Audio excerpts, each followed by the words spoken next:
What we done started. Look at what we done started. This the people party.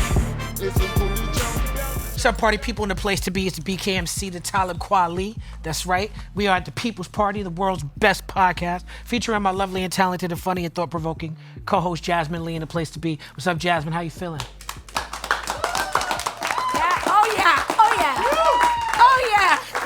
I'm about to go skiing. How about you? Oh, man. You look like Snow Job girlfriend from G.I. All right, Joe. don't you dare start, because when I pull them out. Okay. Go on. How you feeling? I'm great. You excited about today? I'm really excited. I am super excited. Today's episode, we've done so many episodes, right? And every guest is super important because we don't have anybody on our show who hasn't shifted the culture. Mm-hmm. That's what we do. But today's episode might very well be our most important episode we've done to date, because the guests that we have today have shifted the culture in ways that we can't even begin to measure in any one episode. We could do a whole TV show, multi-episodes, about how these guests have shifted this culture, this beautiful culture that I call hip-hop. It's my honor and my pleasure and my privilege to be able to do this episode of People's Party. This episode is going to resonate with people who have been in the game for a long time, because if you've been in the game for as long as I have, you remember a show that came on called Voltron. Jasmin, you don't know what Voltron is, huh? Could you tell by my brow furrowing? Voltron was a show where a bunch of, it's gonna sound ridiculous, but trust me when I say it, it's really fly. It's a bunch of robot lions. It doesn't sound fly. It doesn't sound fly. That are manned by these people, and they come together to form one big robot. Like Transformers. No, like Voltron. These guests that we have today came together and formed like Voltron. Each one of them is an absolute force, but together they are unstoppable. Their bars are ingrained in every rap fan's memory and our psyches forever. These are trailblazers. They came together, came up in the 90s, right? But every decade since the 90s, each one of the guests, now as a collective, continue to push the envelope, not just with bars, but with their independent hustle and their moves and their release strategy. Their debut album together as a collective, Bad Motherfucker, was released via blockchain, and it'll hit streaming sites in December.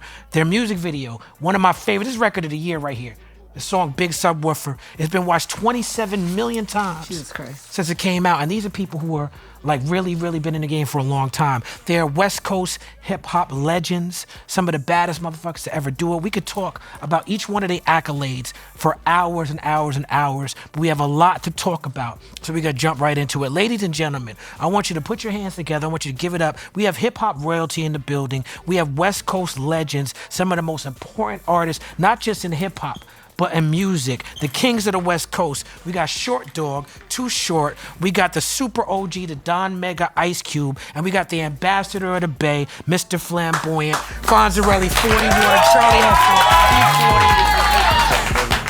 E-40. In the place to be. Yes, brother.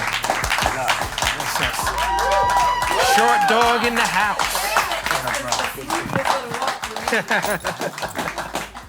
Yes, indeed. Mount Westmore. Yay. In the place to be. Hello. What's up, gentlemen? What's happening with a bro? How y'all feeling? You got it, All buddy. good. Oh, man, this is like my favorite thing, man. My life is so beautiful. That I get to sit with y'all, Hey, man, vice versa, bro. chop it up. All the way around this Legend, table legend. is hip hop royalty. That's right, that's around right. the full circle of this table is hip hop royalty. That's right. Now, I want to thank Short and Cube. Y'all been on the show before. Mm-hmm. Y'all are friends of the show. Y'all are alumni of the show. And 40 Water, thank you for Man, coming and thank being you. a guest on our show. Right on. This is your first time on the show. Mm-hmm. 40, you and I got together around the year 2000. Yep.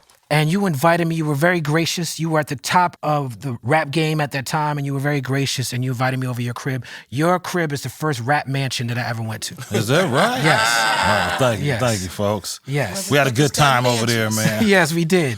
In real life. Genuine folks. I love kicking it with genuine folks. You genuine folks, bro. Thank you, brother. Good dude. And legendary, too, at the same time. Trust and believe. Thank you. And you said in real life, that was the name of the song we did together. Twilight before they did a song together. In real life. In real life. What's the name of it? That was the name of the Yes. record. In real life. In real Man, life. we got to play that or something. You Yeah, know what man, I'm that talking about? record leaked. The producer, I don't know if it leaked, but the producer who made the record, I forget his name. Ray Toner. Yeah, Ray Rhythm Toner. X, yeah. Yeah, he posted that years ago. ago, but we did a couple records. Yeah, we did a couple that day. Yeah. Yeah, I got it in the computer, trust and believe. I want to hear that one day. Okay. And your birthday's coming up? Yeah, November 15th, So man. happy Scorpio. Happy early birthday. Thank you, brother. And I wanted to give y'all a chance to, before we start, to just give each other flowers because y'all are OGs in the game and y'all have been putting it down. And we have a lot of flowers to give y'all on this show, but I wanted to give y'all a chance to speak on, what y'all bring to the table in terms of each other. Well, I think first of all, we got to shout out Snoop Dogg. Yes, indeed. Our group member that's not here, the other fourth of Mount Westmore. And, just basically, I would say, man, I'm a fan of, you take Too Short out of Mount Westmore, I'm a fan of Mount Westmore. Yes. Period. Like we were talking about this earlier today, that it's really hard to do a show together because you kind of fan out in the middle of the show right. when the other guys performing. So, I'm a big fan of these guys, man. I could, even if I knew them or not, a lot of memories with the music, period. Yes. I'm a fan, vice versa, just like Short said. But at the same time, both of these guys were before me. My first EP came out in '88, but at the same time, I watched the way they carried themselves as well. I might have mastered the independent page, on my end. They was independent too as well. That's right. You understand me? And just bar for bar, well thought out songs, content. This crazy man right here has let his nuts hang over his shoulder, the shit he done said over his 35-year career, and he's still here. You understand what I'm saying? Him too. It's like, when you a real one, bro, you just gonna give it to him straight, not fake. You know what I mean? And over the years, we became just really good friends. Every time we meet up, it's always a family reunion. It's not fake. It's not we filled each other's hearts. You know what I'm saying? And this is where it's at. I'm so pleased and honored to be in the group, Mount Westmore. Yes. Man, Short said it perfect. We all fans of each other. Fans and friends and family. E-40 lyrically is always at the top of his game. Yes. Short has been doing hit music longer than we all been rapping. That's right. So he's sonically, to me, as good as anybody out there making music. He kept our beats tight, kept us on point. Snoop, to me, is a master of style and grace, flavor. And, he's the reason why you do a group like this. You make sure you got 4 pillars. Yes. Like summer, winter, spring, and fall. Yeah. We like the 4 seasons for real. Yeah. And so when you have something like that, and you can bring it all together, we knew working together we'd make each other better and we'd have a lot of fun. Yeah. And that's what's happened. We've all elevated each other. Right. We've all, pushed each other to another level. I'm proud because, this is my 3rd iconic group. You got NWA, you got the West Side Connection, and now Mount Westmore. This is the first time that you look around and everybody's a legend. Before we was all trying to become legends, but now we all are. And so this project coming together is a great thing, not only for us as individuals, but for hip-hop in itself. Hell yeah. Hell yeah. For the music to show what can be done and what should be done when they can do it like this. Yeah. No diss records about each other over our 30-plus years. None of that. That's right. I did make a record about you once. Did you? You just didn't put it out. I'm lying, nigga. You just didn't put it out. You didn't put it out. I'm lying. You was feeling some type of way that day then. I don't know what I did, man. Whatever I did, I apologize, player. Nah, the radio station did try to turn us against each other, though. They tried to. That's how we got real tight. That's when it was janky people at that radio station, though. That did happen in real life. Really? Yeah. In the Bay? A radio station tried to instigate a war. Not between us. KML. But who else would it be? Okay. Mr. 40, are you drinking your red wine in a red cup? Yeah. Oh my goodness. Why not? Ask him. Earl Stevens. Ask him, is he gonna pour his homie Short some? Ask his homie Short, do he want any more? I thought he tapped out. Hello. Y'all got a song on the new album. I don't know the name of it, but it's about how ghetto everybody is. Oh, It's ghetto. ghetto. Yeah, and that's definitely should have been a lyric in the song right there. I just can't. I normally drink out the bottle. You dig? Listen, that's better than a solo cup. This for me. this is when you know this is the ambiance. Red Cups is it. You Yo, understand 40 me? got a record called Red Cup. Yeah, you know it. You know Yeah. too much. I You know it, too man. much. I do my homework. You know too much. You ain't never too bougie. Never. Never. Y'all Cheers. collectively got cheers. Wait. Yeah. If we're gonna do the cheers, let's do my chant. Let's do it. Ready? I ain't above you. Above you, Above you. I ain't below you. I ain't below you. Below you. But I'm right beside you. I'm right beside you. Cheers, everyone. Cheers. Cheers. That's We it. live 100 Cheers. years. Shout out to Cheers. me, go That's ahead. a chant. Yeah. That's my salute. That's my Brand. You know Now, what I'm saying? between all of y'all have way too many records together over the course of each other's careers and albums to get into each one individually. But I definitely, I was telling Cube that I love Everything's Corrupt. I keep playing this over amongst all your other albums. But, Ain't Got No Haters is a great record. Yeah. I love that record. Free Game. All you got to do is pay attention. That's what you said, right? That's the only thing you got to pay. Free Game. That's such a great record. Off the new album, Bad Motherfuckers. Classic line too. It's a classic line. Yeah, that's everybody versus classic on this joint. But I want to talk about Free Game and the independent. You said you did your thing at independent. E-40 was the first artist on Jive with the $1 million deal. But Cube, you said y'all learned a lot of game from Too Short as far as him being one of the pioneers to sell out of the trunk and come indie. Shout out to Freddie B. Shout out to 75 Girls, the label. But I just wanted to give the collective a chance to talk about Too Short as an indie pioneer in hip hop. When I first met Too Short, what I loved is his confidence in the music that he was producing. We were fans of all kind of New York groups. I'm pretty sure he was too.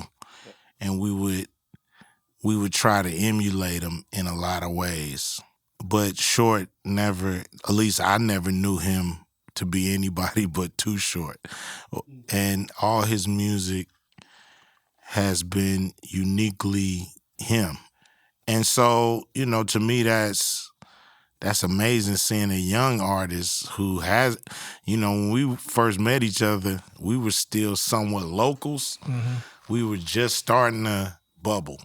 We was on tour, but it was all in California. We was on tour. Early days. Yeah, with some big names like, Heavy D and the Boys, Right. UTFO, Salt and Pepper. But we hadn't, we wasn't out of California with it. Mm. And so... when they got the list with the schedule, we like... Yeah. We were the opening acts. Also special guest. Yeah, and you know who was on that? It was Too Short, MC Hammer, and it was Eazy-E and NWA. We were the opening acts. As locals, but that's what I've always been amazed about, Too Short. Mm-hmm. He can give you himself, and that's enough to be legendary, without trying to be like any other. You could listen to my records over the years and you could be like, oh, yo, he was on this tip. Oh, he was on that tip a little bit. But with Short, he on his own tip, which is dope. No doubt. I would say we call each other Todd and Earl. You understand me? So real names. Don't act like they try to act like they more friends with each other because they use their government names. You know what I'm saying? They could call me O'Shea if they want to. I probably won't pay attention. They're probably looking for my son, but they could do it. In real life, we call you that behind your back. We call you that behind your back. You just don't know it. See, there they go. There they go. In real life, we do. And we don't mean no harm. All right, as long as I'm part of the family. Never say call QB, let's call O'Shea. Exactly. That's how we do it. But with Todd, man. Snoop Kiss Calvin too. Yeah. We call him Calvin. Yeah. I never heard that one before. Yeah, Calvin. Yeah, Calvin. I mean, I knew that was his name, but I ain't never heard nobody call him Calvin. Yeah, Calvin. Yeah. I'm calling people by their nickname. That's the name I met him as, and that's the name. You blew it. We finna call you O'Shea from here on out. You fucked up. Right. They out there talking about mama name him Clay. Cassius Clay? Well, see, I didn't meet Mama name. I met Too Short. Right. I met E-40. Shout out. So check this out. So some people call me Earl, and then I call them by their real name. Not saying you, anybody, right? And I call them by their real name, and they're just, Earl. And everybody call me Earl, so that ain't hurting me. That ain't bothering me. Everybody know I'm Earl Stevens, you understand me, with all alcohol. No wonder he want to use real name. No wonder he want to use real name. He jumped into the pitch. But I've been Earl before the liquor, before I had the adult beverages, you dig? They called me Earl. That was my street name, too. But anyway, to make a long story short and a short story long, Too Sheezy. Let me tell you this, brother. You used to spit the game that me and many of my sahibs and my partners was living. You, along with Cube and Ice-T, people like that, taught me how to put real game, real life situations into stories, into our lyrics, the whole woo-wop. When you live in that life and somebody spitting that life, you soak it up like a beach towel. You dig what I'm saying? Yes, indeed. And that's why people in Denver, Kansas City, the whole West Coast, like the South, that's the era we came up in. That's the era they was, you understand me, out there gritting and grinding, having a chalupa. In real time. In real time. Yeah. Yes, Hello. indeed. Hello. A lot of young, rich brothers who The style, the music, the bass lines you did, because see, Todd a producer too as well. Yes, indeed. I know about Benjamin Blapperton too, though. Yeah, that's my 40's producer alias name. producer Yeah. Benjamin Blapperson. Blapperson. Blapperson. Shout out to Cousin Feek. He named me that. Pioneers don't know they blazing trails as they doing it, man. You just Yes, do it. indeed. We just do it. We just want our music to just be good. So we participate with the producers. And I love the producers that is open-minded, that is willing to hear us say what we want them to put in it. Like certain instruments and sounds and everything like that. So that makes it better because we try to make the best record we can make. Yes, indeed. So shout out to all the producers out there. Appreciate the good words, guys. Yeah, we appreciate you, brother. Yes, indeed. I am the OG. I'm the oldest nigga in the group. He is. For sure. Yeah, the OG. I said I was the big homie one night on stage. I just randomly threw that shit out there in the middle of a show. I was like, yeah, y'all know. So y'all talking to the crowd, right? Y'all know I'm the big homie. We got the show was over. Them niggas was like, big homie. Like, what? He the oldest but act the youngest, so I don't understand how that equates. It's true. Oh man, it's a big homie. It's not based on age. It's based on how they act. Pretty much. I feel that. Okay, so I want to shout out an OG in the house, a big homie in the house. Tony Draper's in the house. Yeah. Suave House Records. Suave Shout out House to Records. Tony. Yeah, man. It cannot be understated his impact in the game, and how important he is to helping people go independent. The founder of UPROXX Records, Jared Myers, in the house as well. What, And Jared? I watched. Jared is here. What's up? Yeah. What's up? What's up, brother? Yeah, Jared got more Yeah. claps than Tony Draper. I don't know if I'm feeling it. But Jared was just sharing with Draper about how he learned so much. UPROXX was following that Tony Draper blueprint. Wow. And I was telling you, Cube, when we was chopping it up, like how much I appreciate the work that you've done, because you took it to the heights that no one ever imagined that we could take it. You started out one of the most prolific writers, performers, entertainers, and then you started writing films and acting, and you was XXX. Like, you just took it to heights that we couldn't even imagine, and then you came back and started doing this, like you said, music for your real Ice Cube friends with Draper. So I wanted to give y'all a chance to speak on working with that legend.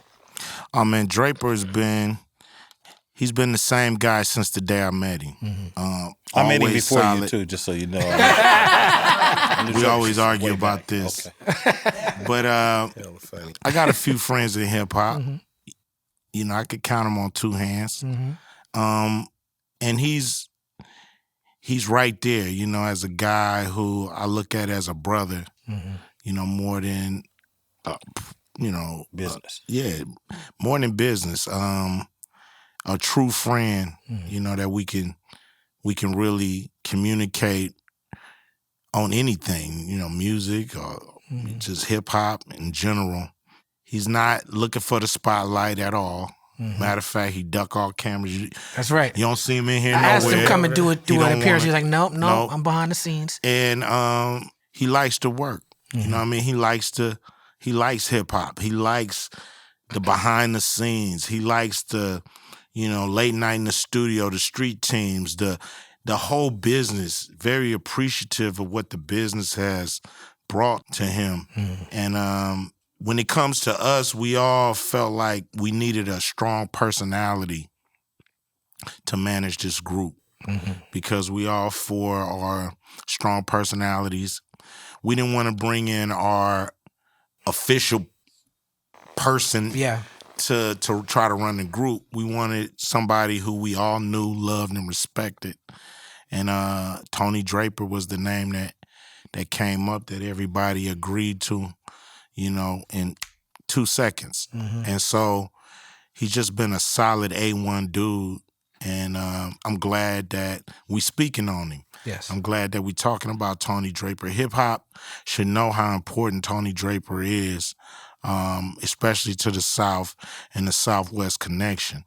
You know, he's been helping me find producers and get good music, you know, since the early 90s. So much love. Shout out to Suave House, Tony Draper, you know, and he's set aside his own ambitions to make sure the group reaches the heights that we believe that the group should reach. And so shout out to Tony Draper, man. Yes, much indeed. love, much respect. Yes, indeed. What you got to say, Earl?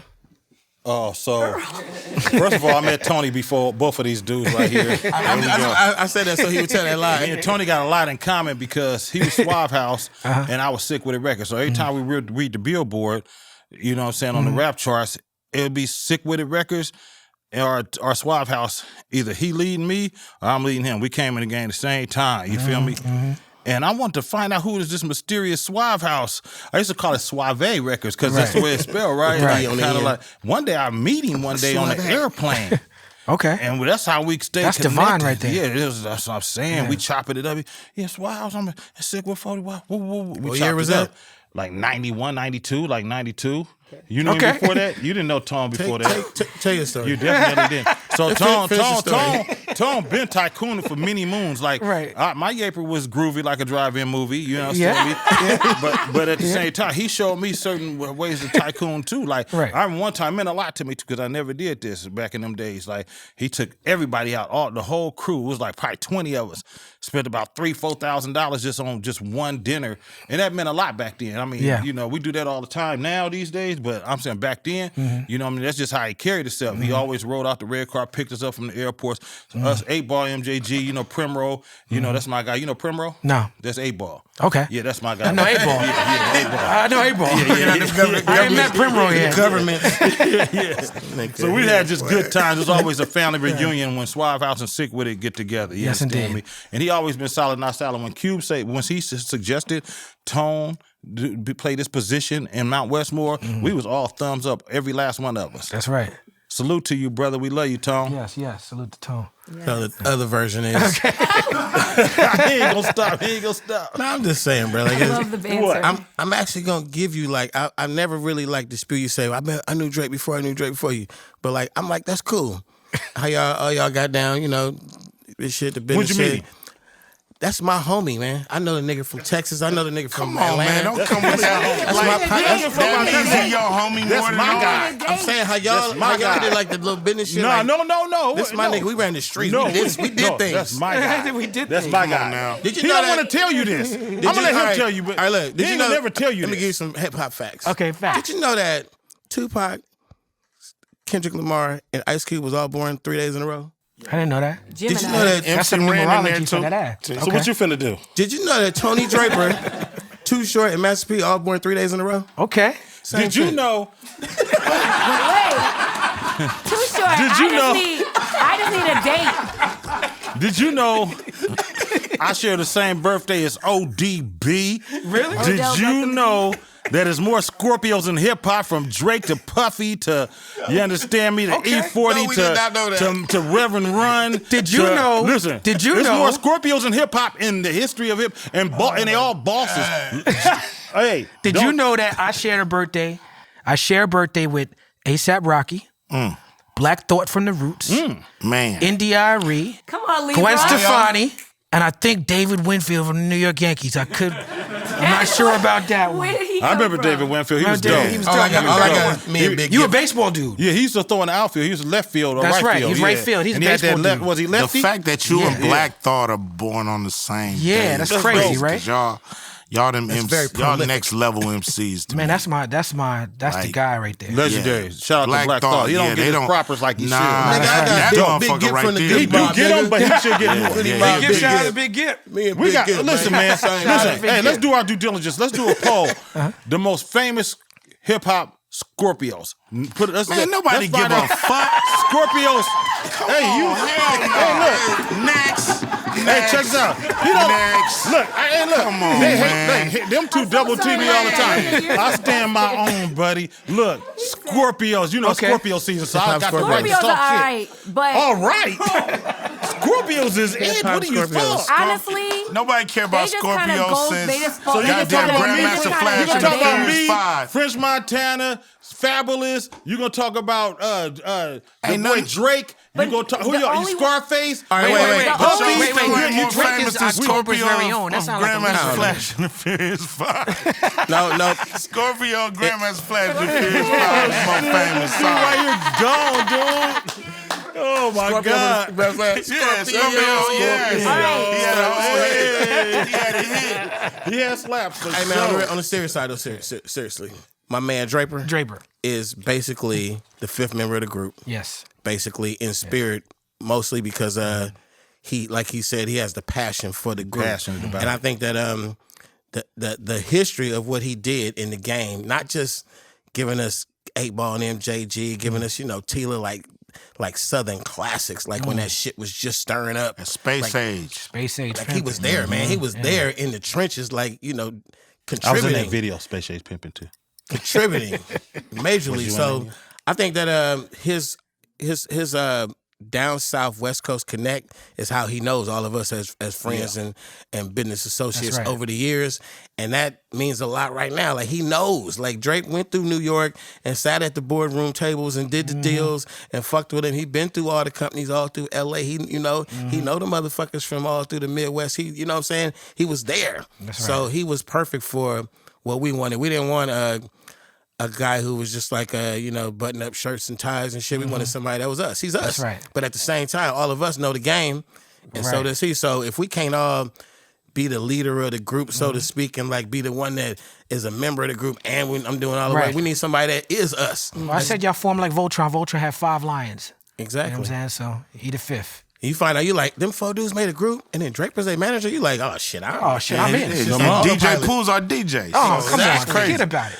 Do y'all know this man is like okay, you know how music you got who would you say like Gucci Man might be one of the best rap A&Rs, one of them people have said that. He's did that in the Hollywood and the acting scene. Oh, absolutely. Like, he's for brought up sure. so many many actors, so well many black known actors, comedians in particular. and they are very legendary now. Absolutely. This man did it. I That's give you right. that. I appreciate you, brother. Appreciate you. That's right. Ice Cube appreciate family tree. That's right. It's amazing. And thank you for having Friday on Netflix. I love that. Man, come on. Also, because I didn't realize that I never saw the unedited version until it was on Netflix. I only saw it on TV, and I was like, "Whoa!" Well, you only seen the TBS with the commercials? And I would listen, Talib. Come on. Different generation, bro. That, I saw it Friday in the movie It's neither theater. here nor there. I'm there now, but I have a couple of things. Number one.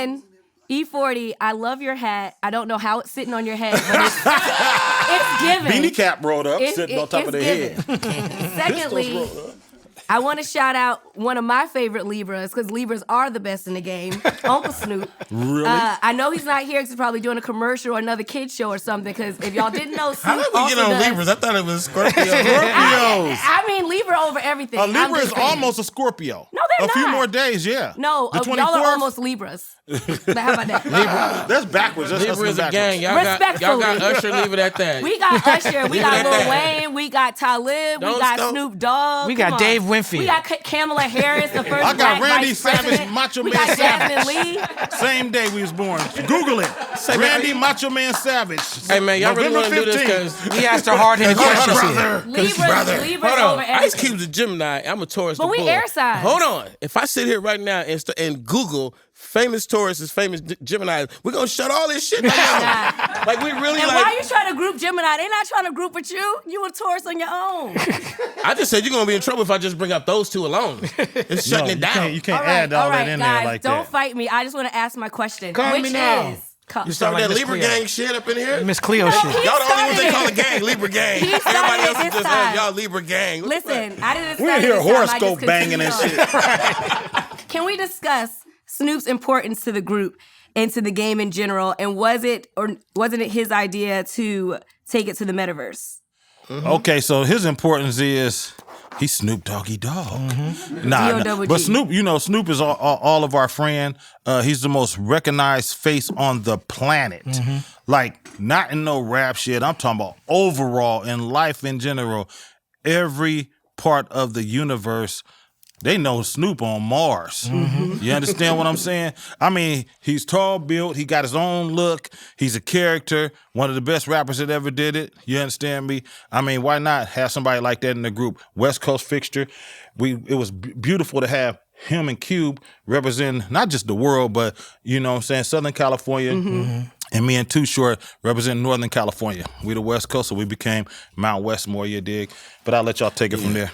I mean, Snoop's magnetism, you know, he's one of those guys that, you know, is contagious. You know, he comes in the room and everybody gravitates towards Snoop. And it's his personality. You know, he come with a lot of love, always happy to see you. Right. You know what I'm saying? Always giving. You know, it's never a time where Snoop calling you, asking you to do a bunch of shit. You know, it's always like, yo, I got this popping over here. You know what I mean? Come over. You know, so, you know, bringing that to the group is, you know, this is what makes it legendary. You know, you have 4, you know, performers, rappers, MCs that have over 30 years of hits. You know, we all have our own lane, our own fan base, our own style. And for us to come together, you know, if it wasn't Snoop, you know, I don't know if it would be as magical. You know, if it was, we could add another West Coast pillar. But I think, you know, adding Snoop just really makes it an event. Right. Yeah. If it wasn't Snoop, he probably would try to ride on us. Yeah. Why you didn't come get me? Come up cripping on us and shit, man. Like, Leave the dog out? he would have been mad. Gotta He would have have 5 mad. members. Right. He would have been mad. He would have inserted himself in the group. Hey, Definitely hey, y'all, members. Y'all know I'm in the group too, right? Got a verse on that. I'm offended, cuz. Yeah, man. How many groups Snoop in? He in a bunch of groups. He ain't Snoop in NWA now, too? You know, He's Snoop in every group. made him an Rastafarian. honorary member, Right. you know, for a minute. We got Reverend You know, Snoop, the every kind of Eastsiders. Snoop, bro. He got every different version of Snoop. Snoop Lion. I know one thing though, like they were saying though, like I don't think anybody can pull off what he does, man. Like Nobody. I agree. I feel like I hung around Puffy a lot, and that nigga works a lot. But Dog is the same way. Like I'm talking about the schedule is like I'm amazed by what the brother does. I man. figured it out. I asked him. I said, how the fuck you doing this, bro? He said, Earl, I take power naps. Power naps. Power naps. That shit really works. Hey, if you want to talk about a gang, have Siesta to. Gang is the gang. Yeah. Nap gang. Nap gang. Nap gang. You have to. Can I just say one more thing before we move on? We already interviewed these two guys, but E-40, like, you are literally exactly how I imagined you to be. And it's like, literally like exactly how I imagined you to I'm just be. fun and laugh. I love like it. to have fun. You understand that? Earl 40 ounce. Now, speaking of that, your style is very fun and very flamboyant. Mr. Flamboyant was the record that put us all on the style, really. And, you know, I'm going to just ask you a couple words. You give me the definition. Okay. All right. Boosie. Boosie means, so Boosie actually is a street word that actually means overdoing it. So there's only one Boosie Collins, That's because right. he overdo it. That's him. He's Right. flamboyant. Is he Like, on the record with y'all? Or is that somebody I use his doing song. a thing? I actually, That's Snoop doing a Boosie. Yeah. So I'll sample some of Boosie stuff. You know what I'm saying? But what I'm saying is, that's when you, like, they've switched the word around of you know, the youngsters over the years, but like, he hella Boosie. But Boosie means when somebody, You're just doing too much. when you're doing too much, there you go. Go Okay. ahead, keep going. Okay, Siggin. Sigging, that's a Vallejo word. You know what I'm saying? I was gonna say, I don't know that That's one. Vallejo. Sigging that is an old one. Sigging is signifying. So Signifying it's pretty. monkey. Yeah, exactly. Like really, like ranking. Like you know what I'm saying? Like clowning the next man. Like he's sigging. Oh, he's trying to clown me. You know what I'm saying? In the Bay, we have barrier words and we have little pocket words. In different neighborhoods. Of the Bay, Yeah. All right, for Sugadale. For Sugadale is a spinoff of For Sheezy, For Shizzle, all that stuff, right? Right. So that was displayed first. First of all, I didn't make up the word for Sheezy. I got it from my boy Tweezy twice. Twice, right? So then I ended up... Wait. His name is Twice. His name is Twice? Yeah. Oh, you got it from him twice? No. his name was Twice. Which is twice because His name is Tweezy. Twiceberg. Yeah. And that becomes Tweezy. Yeah, we call him Twiceberg, but we call him Twice. But he's the one who came up. You know, I produced a song for him because I told you I'm Benjamin Blapperson. I got blaps. I really produce. Right. Like in Which real life. the etymology of blaps, it used to be slaps. And they became blaps. Which is a word that I coined. Slaps is the word. Whenever y'all hear the word slap, he gonna get to that. Whenever you hear the word slap, that come from E-40. You ain't never heard a rapper ever say it before in their life before I did. I think you made up Blapper too. And I turned it into blapping and clapping. Yeah. You understand me? That's how that shit go. But the first time for Sheezy was ever said on wax. Let it be said. Rapper's Ball. Rappers Ball. Us two. I invented break 'em off something. That's right. Let's go. Hey. Let's go. Yeah. That's me. I know where you're going with this.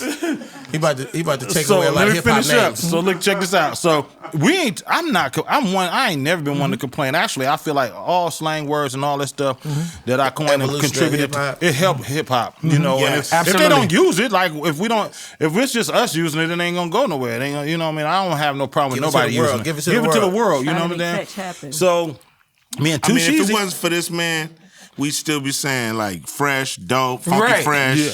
Right. You know what I'm saying?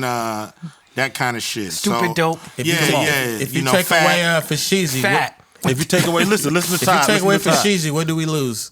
If he never lose- says for My Sheezy, Yeezy? We lose What, Yeezys. and what else? There you go. Say it. Talk. Go ahead. We lose Young Jeezy. And what else? Lil Weezy. Lil Weezy. And what else? Chris Breezy. And them are all legends. Yes. And those are all legends. Yeah. Those are all legends that we dearly love. This ain't got nothing to do against them or nothing. We not Right. That's we're right. not It's hip hop singing. We're not culture. singing. It's just hip hop culture. We Right. just saying We not brought singing, something that's to a the table. callback. Yeah, we just brought something to the And Big table that Dreezy. your favorite rappers Dreezy. they use that name. You know, it's all a spinoff from For Sheezy and all that. You understand me? It all comes Yes, from. indeed. It was the contributions to the culture. There it is. Now let me ask you this. So when the first time I heard E-40 records was I was in Cincinnati, Ohio, and it was Cincinnati at that time was the station was The Wiz, and that station was mainly East Coast hip hop, talking Wu-Tang, Fugees and stuff like that. But there was a shift.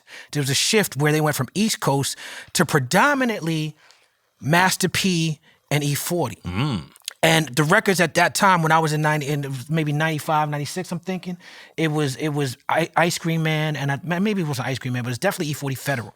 Yeah, Federal was yeah. drought season, all that. Yeah, I was the first rapper talking about droughts and triple beam scales and choppers. Yep. If you ever heard anybody say that, I said it first before anybody Chop on the suey. planet. You understand me? Who we gonna start doing first? Yeah, I was first with a lot of shit. I just don't. They say start doing Soulja first. Boy made up a lot of shit. I made up a Soulja lot Boy. of shit. You got, but no, I was the first one. You got a lot of firsts at your table now. There's a lot of firsts going on right here. There's a Well, lot we of talking firsts. about a lot of slang though. We talking about a lot of slang. There's a lot first. You said some shit, hella shit too. I got a lot of I'm shit just from saying, you. we just like a lot of firsts going on in this circle right here. But bro. I All right. Well, I he bring just that bringing up, it up right? because sometimes people need to hear that shit, Todd. Let me say Well, what this- I need to say. Let me get my props while I'm here. Well, this is why I bring it up, because Ice Cube, we had you on the show, and we talked about West Side Connection and the catalyst behind it, and your answer was so beautiful.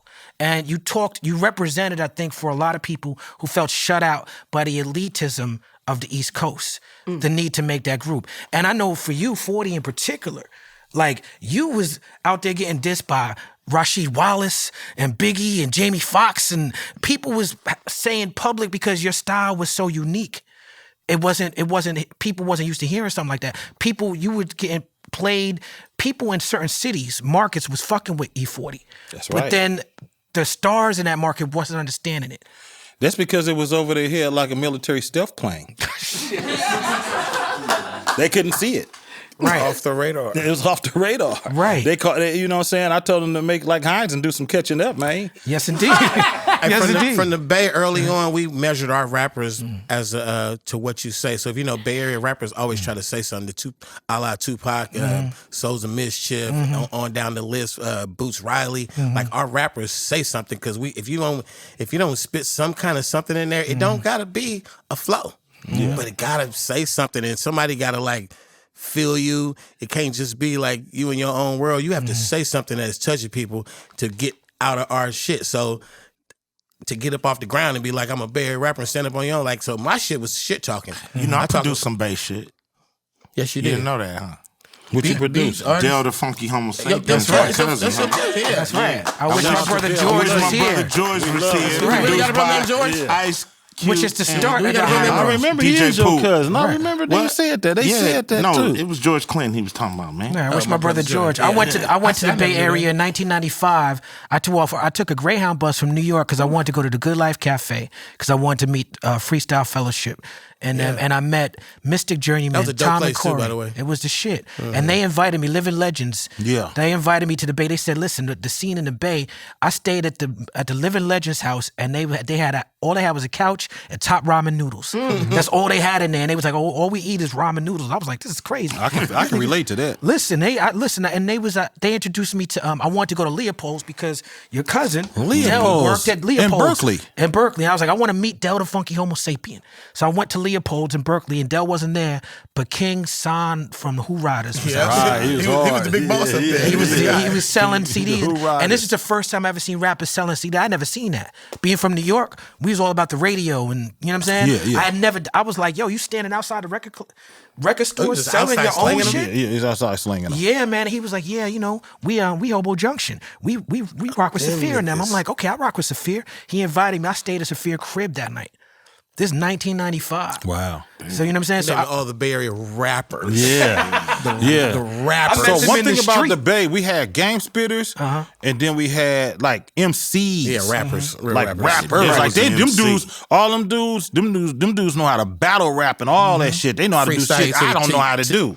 You understand me? All I do is spit game. We the You game- feel me? we the game We the game spitters. spitters. But Right? it still got to be prolific. You have to say Yeah. something, and then if you go outside our area, you kind of don't get that's what we really on. what's crazy about you saying all that and how Del started the Hyro and Hyro became Social Mischief. Yeah. We was offended when we saw Social Mischief because we was like, how they from Oakland, they rapping like that? And so I met Hyro, I met Social Mischief. They came on tour with Tropical Quest and De La Soul in New York.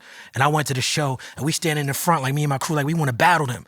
It wasn't no negative energy, but we Yeah. want to battle. Let's work it out. Let's see. Let's see. Now, how you're from Oakland and sound Casual like go that? all night. Yeah, Casual was go there that night crazy. too. Yeah. And I went to Battery Studios on 25th Street. Jive Records. And I met where Jive was, and I met Tajay, and me and Tajay got arrested smoking a blunt. Yeah, we got In arrested New smoking Year's in Eve? New York. Now we crimies. Yeah, right. And so Now that's they how I crimes. met Tajay. But I say all that to say, like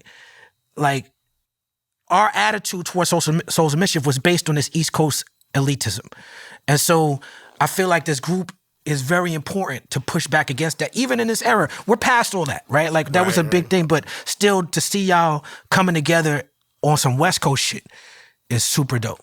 Without a doubt, you know, and we want to see a Mount Eastmore. Okay, we there want we to see a go. Mount Southmore. Okay. You know, it's kind of like A Mount we want to Midwestmore. start a trend of dope MCs who are legendary getting together and doing a group and making an album. Career extensions, like literally, and like going on tour and giving us, you know, especially if they friends, you know. We don't egos. want it to be just a business thing, but if they really fuck with each other like we do, then the record, the whole experience is gonna be fun for the audience. then the fact that it is a business. Yes. Yeah, that's just the gravy on top. Right, power you know? in numbers. But Yeah. we hang out like this. We've been doing shows with each other like 30 years. You know, we went on You know tour what the real together. name of our Easy group 30. is? What? Mount Westmore LLC. That's right. Real life. That's the real In name. real So- life.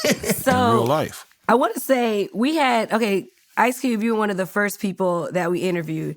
And I'm not going to lie, it was an intimidating interview because you came in, You had your stuff on, you sat down, you was like, all right, interview. And this time, and I feel like because you're with your brothers and because you're with your friends, like we're seeing more of your personality this time. And it's very refreshing because I feel like you're a lot more relaxed. You're doing banter. And, you know, if I'm wrong, I'm wrong. But that's just what I feel. So thank you for that. And then also, since you guys already mentioned it and you mentioned South, so who would be in Mount Eastmore and who would be in Mount Southmore in your opinion? I'm not gonna say. I can't say. There's so many great MCs on this planet. So many. It's so many great rappers. You know, it's a thing where like we came together organically. We want an organic, you know, team of MCs. Like, you know, people like EPMD and Redman, they've done things together, you know what I'm saying? And it's kind of like squads. We would love KRS, you know, to get with Rakim or Big Daddy, you know, it's like... To have the elements, you got to be friends. Yeah. You know what I'm saying? And legendary. That's important. And legendary. Y'all really get along. You got to have the catalog. Y'all enjoy each other's company. Definitely. Yes. Gotta have the catalog. You gotta have the work ethic. It's like to go in it to say, come on, y'all, let's get together and do this. You can't just be the slacker in the group. You can't be the one that really don't fit just because you so and so's cousin. Yeah, I feel you. But I feel like to the point I was making earlier about the needing to stand up for the West Coast, that kind of put y'all together. Like on the underdog, like y'all was like in this together when y'all first started. Like we gotta look out for each other. California gotta look out for each other. We looking from the outside in. You know, I know we kind of had to unify to even still be here. Yeah.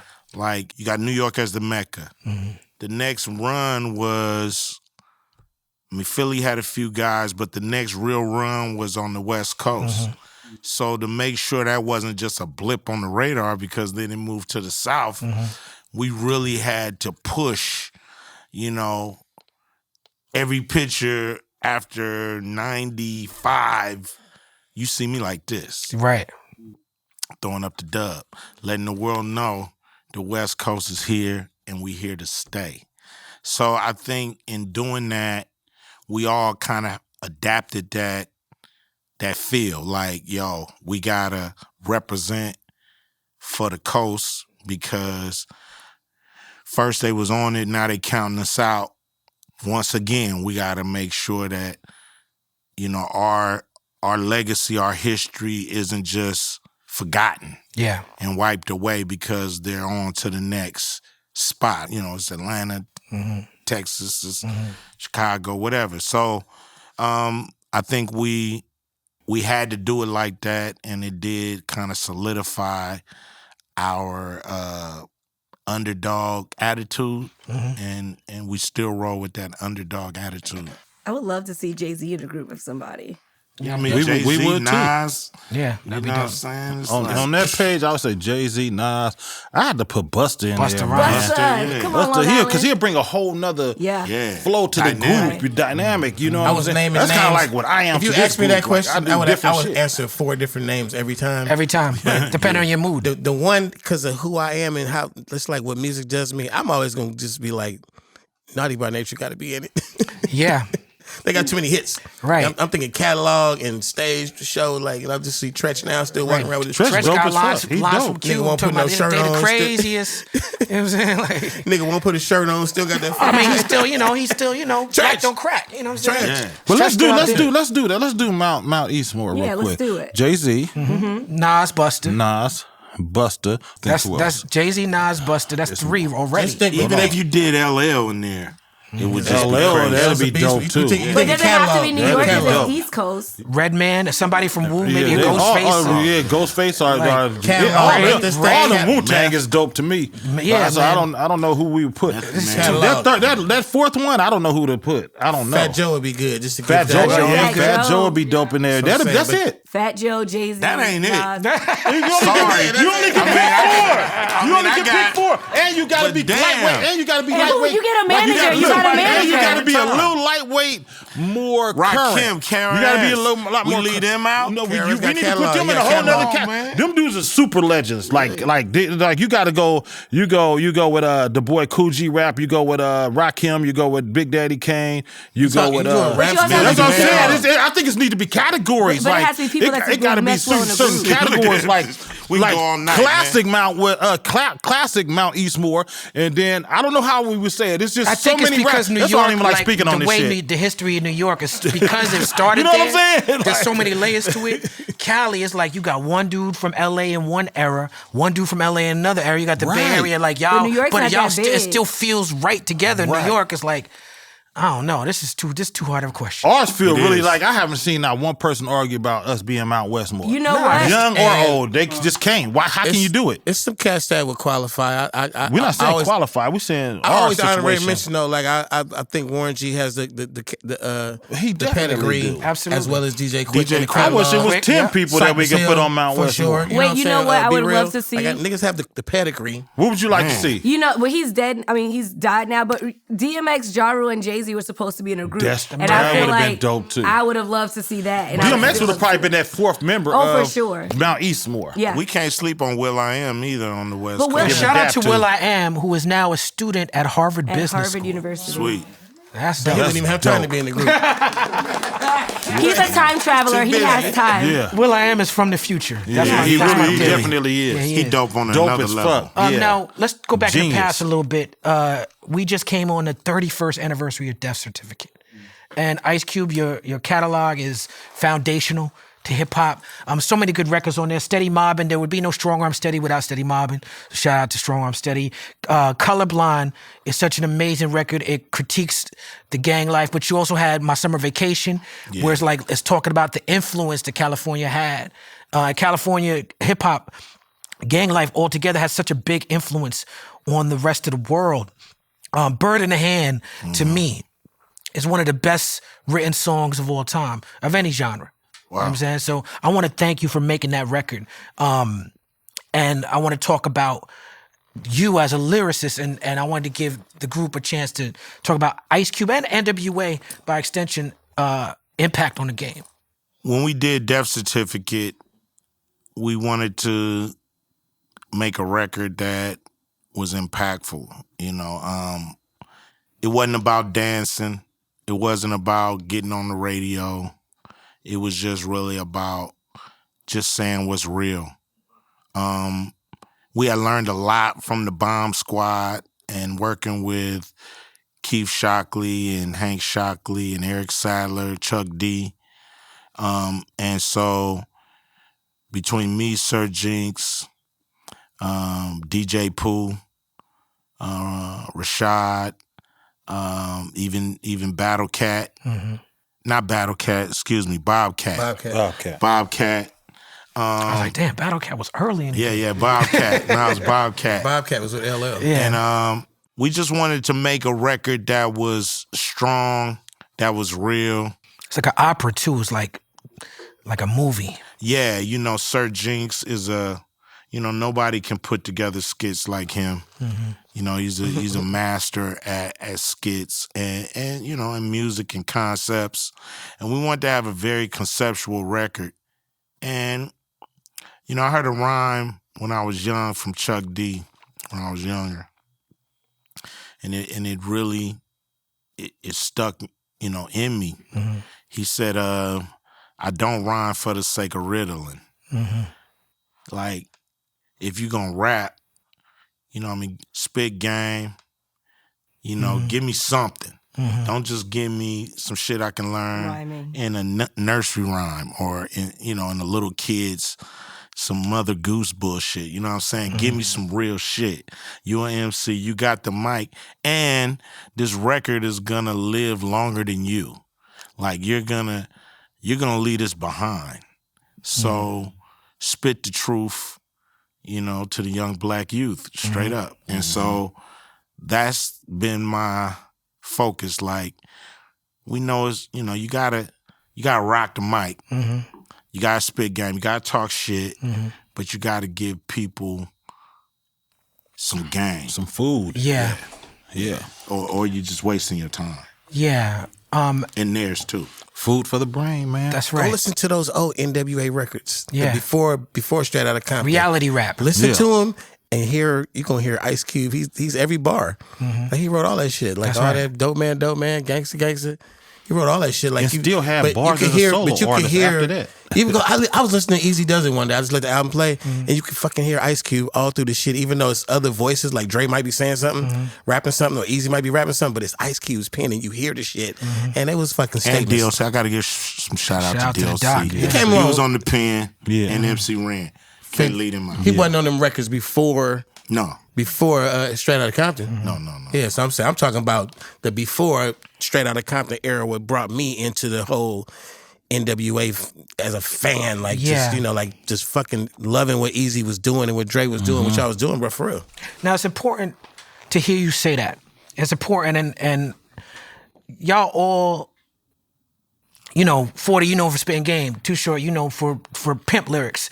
But y'all all have spit conscious lyrics. Y'all all have spoken on education and help and uplifting our people. We had a lot of tragedies recently. PNB Rock, Nipsey Hussle, of course. We just lost Takeoff. There was a video director, a white dude, MAGA Republican dude, Robbie Starbuck. On Instagram, his video went viral because he made a video in which he said, "Look, I used to work with all these guys." I saw it. Saw that, right? I used to work with Gucci Mane and all these artists, and he made some points about how the record industry, the record execs, get paid off of this music that he said that promotes death, but then they get to not deal with it. And so us as a community, we deal with this death. And so he was like, I challenge the artist to make music that's positive and uplifting. And a lot of people, a lot of black people, a lot of people that I fuck with, that respect positive people, shared this video. But I was frustrated with that because, one, he said, I got out of the music because of my politics. Well, that was a red flag to me because what kind of politics you got to make you stop fucking with hip hop? You know what I'm saying? And then when I looked at his profile, it's all Trump, MAGA, I'm a Republican, this and that. So I'm like, okay, you don't have the best interests of our community. And then I asked him, I said, well, what black organizations, because you challenging the artist, right? I don't feel like it's the artist's fault. I feel like the art is a symptom, not a root cause. When you hear very violent music, whatever. But I said, you challenging the artist, but you don't challenge the execs. You came in this game, you made money off of this art, you left. So I want to know if you invest in any black communities. He told me he invest in Black Guns Matter, which is an organization run by this complete fraud. Dude is a woman beater. Dude is a, NRA Republican dude who be with Tommy Lauren, Donald Trump Jr., all this. So I'm like, this is what you think is us, right? Wow. And so I bring him up because, I want to shout out my son because he does the boycott black murder thing. It's important that us from our community, people who actually live in these communities, invest in these communities, grew up in these communities, that we speak out and hold ourselves accountable. But how do we hold ourselves accountable in the public sphere without letting interlopers come in with their own agenda and try to blame it on the art instead of looking at the root cause? I think you got to really understand what the music is about and what, in the essence of hip hop, hip hop is shit talking, straight up, to a beat.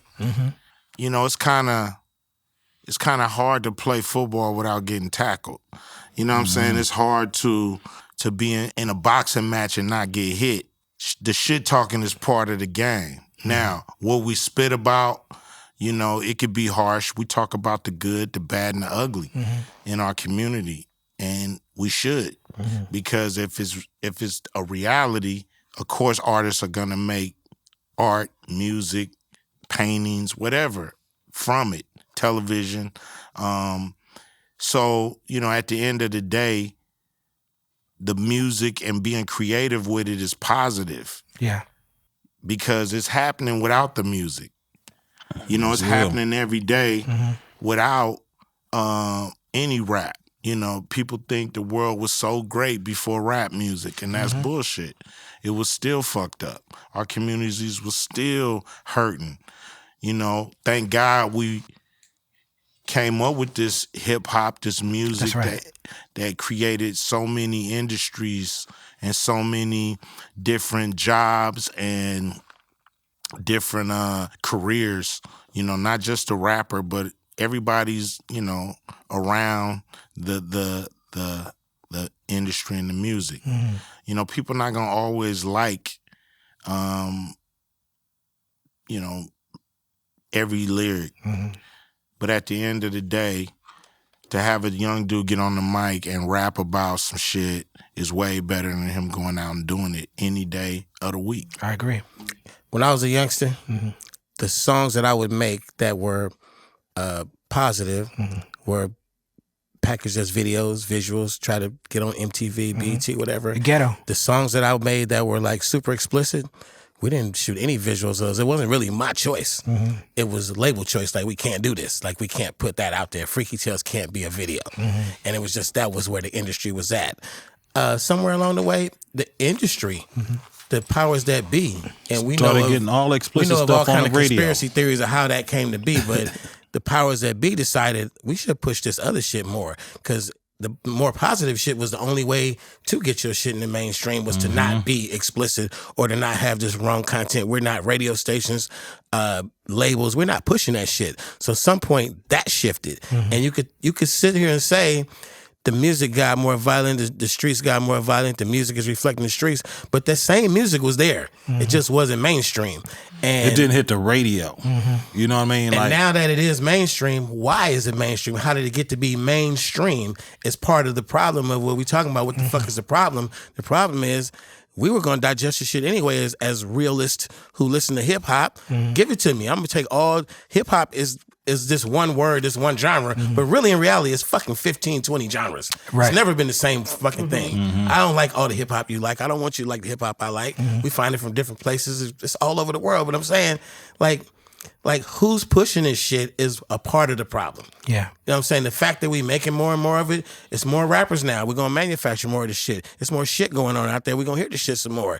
But all that positive shit is still out there. Right. It's out there to be signed, and it's motherfucking loved by fan base. Yeah. A lot of artists who are really not on the bullshit, so to speak, you know, the sex or the violent bullshit, they got big fan bases, and they're not getting any motherfucking support, and they got Yeah. big fan bases anyway. That's what I didn't like about his comment the most, is that on top of you being an interloper, you speaking on communities that you're not part of, you also erasing the people who actually do this work. You know what I'm saying? The people who actually do it. It's not like he was out there making videos with quote-unquote conscious artists. That's the guy who said he made a bunch of music videos. Yeah. He did all this shit. Yeah. We've said this before, like, we have to stop putting the blame on rappers. Like, you're speaking about your life. Like, you're not, like, there are some rappers that are inspirational. Like, yes, you can look at the hustle and stuff like that, but you're not meant to be idols. Somewhere down the line, it was like the early 80s, there was like some heavy shit that was implemented on our community.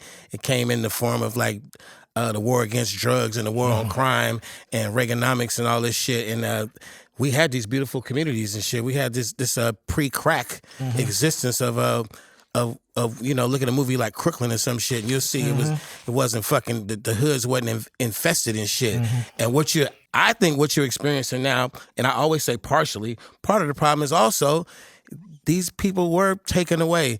These kids right now, it ain't they fucking fault they didn't get raised by their mother and father. The mother got strung out on drugs that was placed in the community. The father got sent away forever on some fucking laws that was set up to fucking enslave him, basically. So you're not just looking at, oh, look at what the hood is doing. No, you're looking at the after effects of a fucking a war that went against us. They named it the war on crime, but it was just like the war on anybody that ain't white. That's right. So, and the shit is real. Like, it's mass incarceration. The shit is modern day slavery. Y'all want to get deep? That's all it is. Yeah. That's what it It's is. just free labor. Because And slaves that's over and don't over again. have no At the end rights. of the day, too, I mean, prisoners don't have no rights. at the end of the day, we all got to take personal responsibility.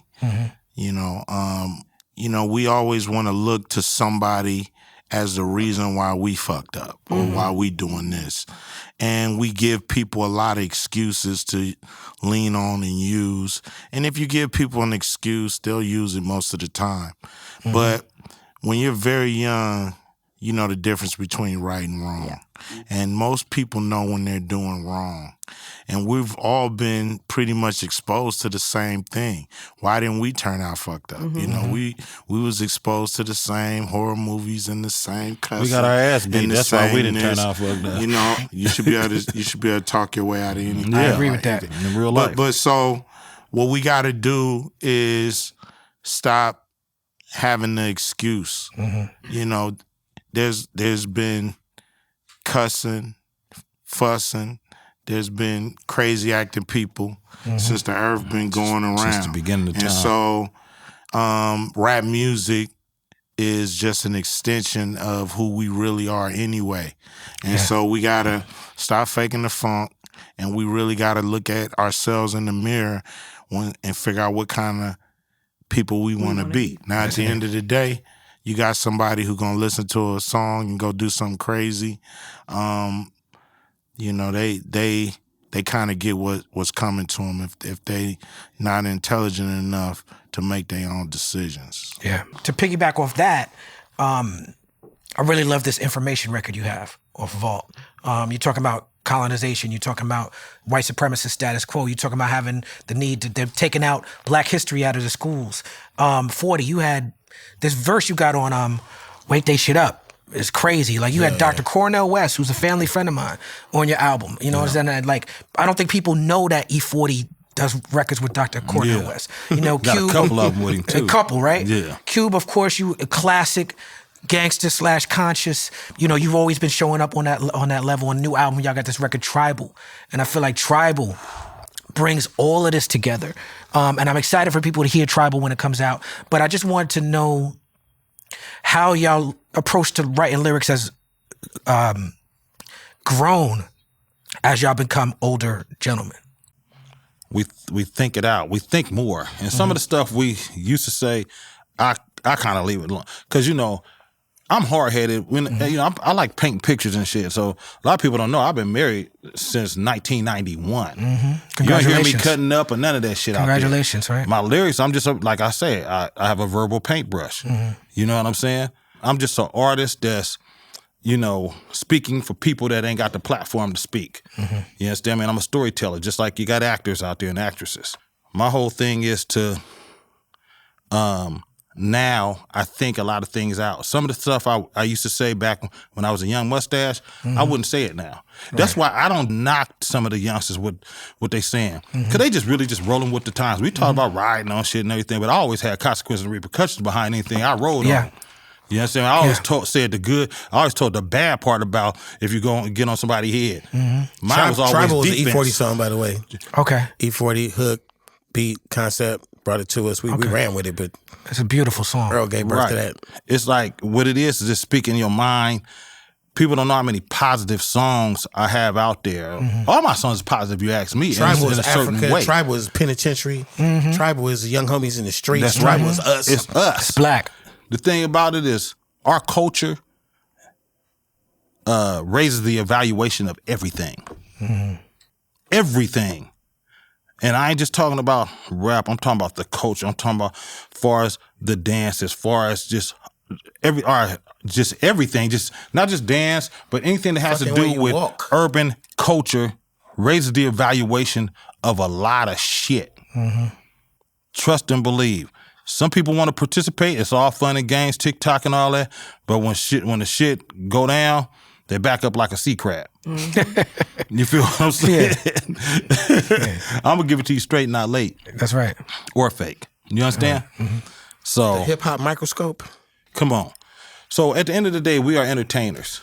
Back in my days, I remember Mailman album. I think I explained that we just speak in our mind. We just storytellers. You said that on the intro. We curb commentators. Yeah, on the intro you said you separated yourself like from being a game. You're like, I could give you some of this game and I could tell you what I've seen. That's right. But don't get it twisted. I'm an entertainer. I'm an entertainer. Yeah. You know, they don't do that to actors and all that stuff that's out there, you know, blowing up gas stations in their movies and shit like that. Like, that's some heavy shit. Yeah. Grenades and shit, you know, we doing it like that. Right. You know what I'm talking It's a new genre of hip hop out now that you have to be everything you say, though. You Drill can't- rap. Yeah, you can't. Yeah, but You're not allowed to say the things you say unless you're of the cloth. But we chip from a different cliff. You understand what I'm we saying? just talking about. I know what you're saying. You paint the picture from that side, the new way of how they get down. And that's the truth. A lot of these cats feel like now, you understand me? Like I was telling somebody, I say back in our days, it was sports so we can score. Now it's corpse. That's the way they score, the youngsters. So like who get the most crack bodies, era you know what I'm saying? The crack era was very violent. In every city in America, crack, it brought so much money in the hood. Nobody bought the fucking hood, which is what we should have did. We should have just cashed out the hood. We didn't do that. We all got the time. We got murdered. We got fucked off. And I think... I mean, some people bought the hood, but then the RICO Act just took it away. Back. Took it back. That's I mean, true. It was dudes buying all kind of property. Man. I think that my little homies right now, they got an opportunity. So what killed the crack era was a whole lot of incarceration and a lot of murder. You're like, fuck, I don't want to be the next guy up. Like, I don't want to be... That kingpin shit kind of got scary as fuck. And I think that we turned the corner from the crack era, even though it's a lot of crackheads right now today. Crack, I don't know how the fuck you could have woke up in 2008 and said, give me some crack. It's a different type of crack. 2015, hey, give me some crack. Like, I don't know how you could be a new crackhead. Different type of crack. I don't know how that could happen, but it continues on. What's the solution? Now it's like... What's the solution? The new replacement is like things that still get you hooked like opioids. Just get addicted and hooked to something. I'm just saying, we turned the corner from that shit. And now they got different shit. If the shit played out. At some point, this has to play out. Rapping to get murdered. Right. Becoming rich to die. When I just first got this this all shit, work hard to next get out of the hood. Man, I want to climb get the rich and keep it. fence. I want to live. Y'all talking about wisdom.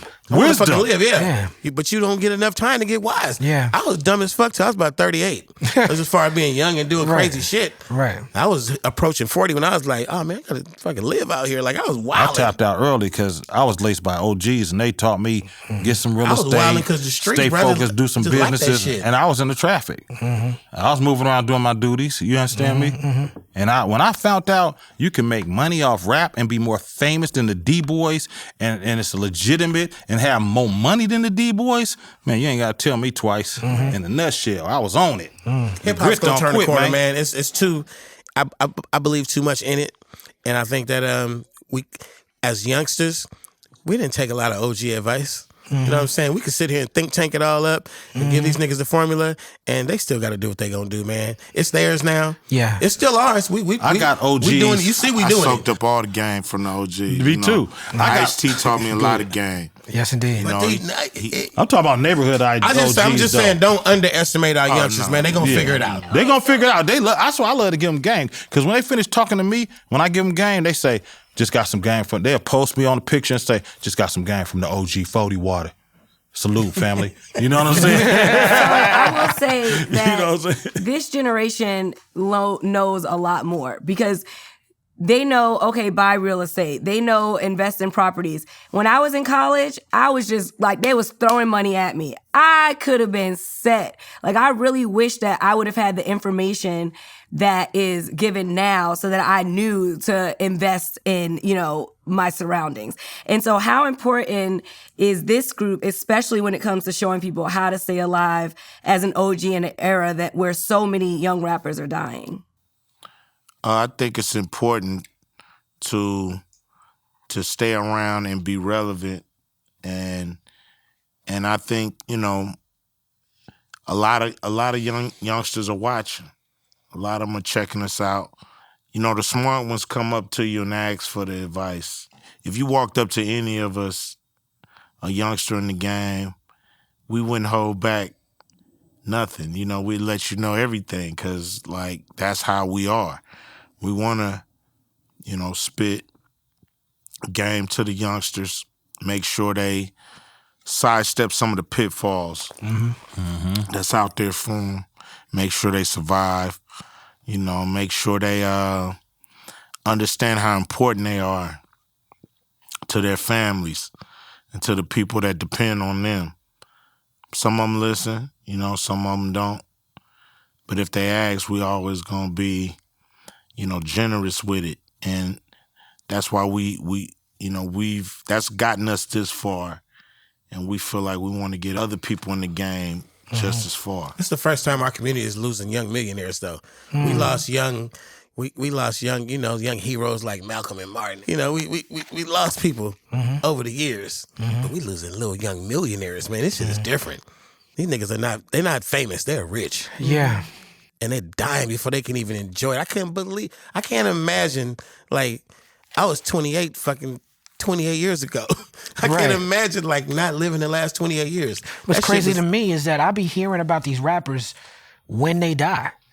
You know what I'm saying? Like, I'll be honest with you. Like, I knew the name PNB Rock, but I wasn't tapped in with his music. Same with, we know Pop Smoke from Brooklyn. I knew one record. Before he passed away, before me as a fan of the music even get to see what it is. All that stuff. I mean, it's cool. My daughter was fucked up behind that dude, and I wasn't familiar with his music. I knew his name from social media, but I wasn't tapped in. And then they dying before I get to even tap in with them as artists. That's sad to me. Yeah, it is. Yeah, it's easier to make a record nowadays. Nowadays, you don't have to press up jewel cases and you know what I'm saying? Yeah, you just all you doing is and you got a fan base. Me and you can right now we can have somebody send us a beat. We all take these microphones, gas it right quick, right? That song out tomorrow. Have that shit out tomorrow on all platforms and become a group called with artwork and everything, East a video West, and everything. You know, People's Party, right? And have our names on that bitch, all of our names on there, right? You know what I'm saying? Up on all platforms, and we all push that shit on our social media, and that shit is out there. I mean, it's really easier to become a rapper and quicker to become a rapper. You don't need much setup time. You know what I mean? You can do that shit with the hurry upness.